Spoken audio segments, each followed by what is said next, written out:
ચોક્કસ. ગુરુકુલવાસ અને ઉદ્યાન બંને એક રીતે સમાન જ છે, પણ ગુરુકુલવાસમાં તમે આટલા નિયમોમાં નથી હોતા. ગુરુકુલવાસમાં ગુરુ તમારી પાત્રતા અનુસાર ચોક્કસ પ્રક્રિયા જે ફરમાવે એવી રીતે તમારે દિવસો ગુજારવાના હોય છે.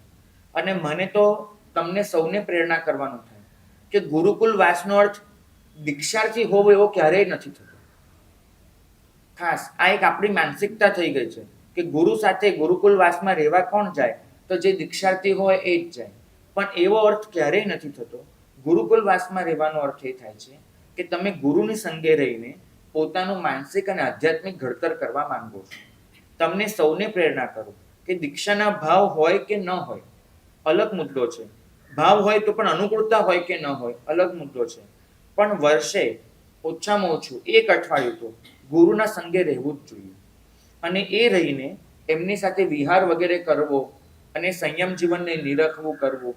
બહુ સાચું કહું ને તો ગુરુકુલવાસમાં જ તમે ગુરુને વધારેમાં વધારે પામી શકો. કારણ કે કશું જ ન હોય અને એની વચ્ચે તમે હો, બહુ સારું પડે. કોઈ દિવસ તમને આમંત્રણ છે અમારી સાથે આવો વિહારમાં અને રહો, બહુ આનંદ આવશે. તો એવી રીતે રહી અને જો તમે રહેશો ને તો એમાં તમને ઘણું બધું શીખવા પણ મળે.